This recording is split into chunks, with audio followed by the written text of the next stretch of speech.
నమస్తే. ఎస్. తెలంగాణ రాష్ట్ర ముఖ్యమంత్రి శ్రీ అనుముల రేవంత్ రెడ్డి గారు ఈరోజు జబర్దస్త్ ప్రెస్ మీట్ పెట్టిండు. మరి చూసిన జనాలకు ఏమర్థమైందో కానీ పాయింట్ టు పాయింట్ వింటే మాత్రం మస్తు ఆనుముత్యాలు ఉన్నాయి. ఇంకా ఒక్కొక్కటి చెప్పుకుంటూ పోవాలంటే ఈరోజు ఎక్కడ వెతికినా మీకు ఒక ప్రత్యేకత కనిపిస్తుంది. ఆ ప్రెస్ మీట్లో కూర్చున్న కాంగ్రెస్ లీడర్లు కావచ్చు, తర్వాత మన రేవంత్ అన్న వేసుకున్న షర్టు కలర్ కానించి మొదలు పెడితే ప్రతిది కూడా, ఎందుకంటే నేను ఇంత స్పష్టంగా ఎందుకు చెప్తున్నానంటే కొంచెం తెలంగాణ ప్రజలు కూడా ఆ ప్రెస్ మీట్ని అబ్జర్వ్ చేస్తారనేసి. ఎస్. ఫస్ట్ పాయింట్ ఏంది, మేము గత 3 రోజుల నుంచి మొత్తుకుంటూనే ఉన్నాం. ఏమని? ఆ 100 కోట్ల అదాని గురించి, అదాని 12,000 కోట్ల పైచిలుకు పెట్టుబడుల గురించి ఇవన్నీ చెప్తూనే ఉన్నాం. వాస్తవానికి అసలు ఈ చర్చ ఎందుకు వచ్చింది? మీ రాహుల్ గాంధీ ఏమో పాపం, మీ రాహుల్ సార్ మీరు భయ్యా అని కూడా అంటారు. ఇంతవరకు పాపం రాహుల్ గాంధీని ఎవరిని భయ్యా అన్నారు, సార్ అంటారు, రాహుల్జీ అంటారు. సరే, వాట్ ఎవర్ ఇట్ ఈస్.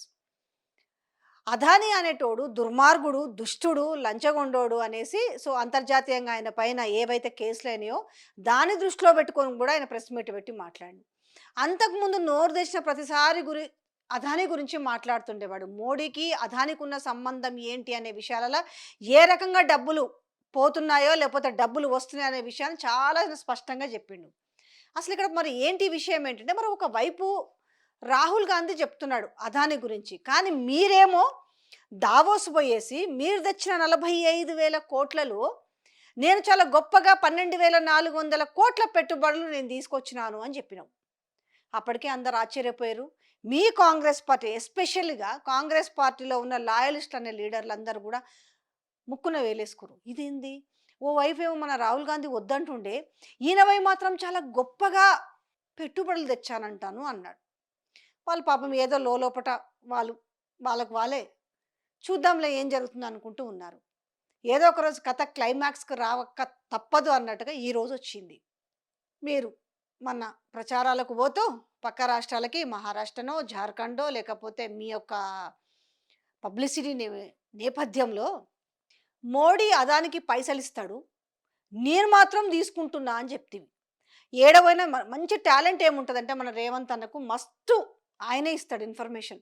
కొత్తగా ఏడ కూడా ఏ గూగుల్లో తప్ప ఏడ ఏ పేపర్లు చదవకున్నా చాలు, ఇగో నేను మీకే ఇస్తున్నా అన్నట్టుగా వద్దు అన్న నేపథ్యంలో, నేను ఎందుకు దేయకూడదన్న నేపథ్యంలో లాస్ట్కు 100 కోట్ల కాడ స్కిల్ యూనివర్సిటీకి, దాని గురించి కూడా ఇప్పుడు ఏదో పాపం ఇంకా చెప్పుకునే ప్రయత్నం చేసింది, కానీ అసలు తప్పు ఒప్పుకోక తప్పలేదు. ఇదంతా కథ చదువుతుంటే, ఈ కథ వింటుంటే రాహుల్ గాంధీ మరి ఇవి వెనక్కిస్తే తప్ప నువ్వు ముఖం చూపించొద్దు అన్నడా అనే విధంగా ఆయన ఫేస్ ఎక్స్ప్రెషన్స్తో తెలుస్తుంది.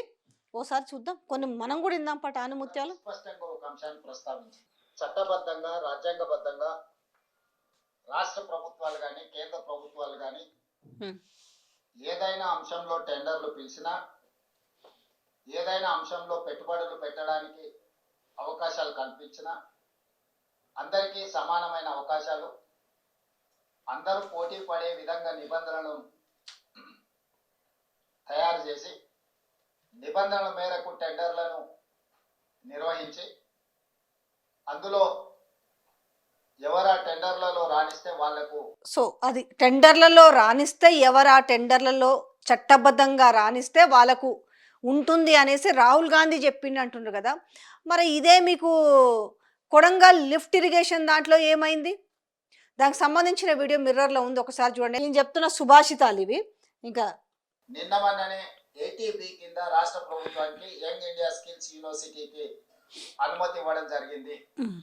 ఇప్పటి వరకు ఏ సంస్థ నుంచి కూడా తెలంగాణ రాష్ట్ర ప్రభుత్వం తన ఖాతాలోకి ₹1 కూడా తీసుకోలేదు.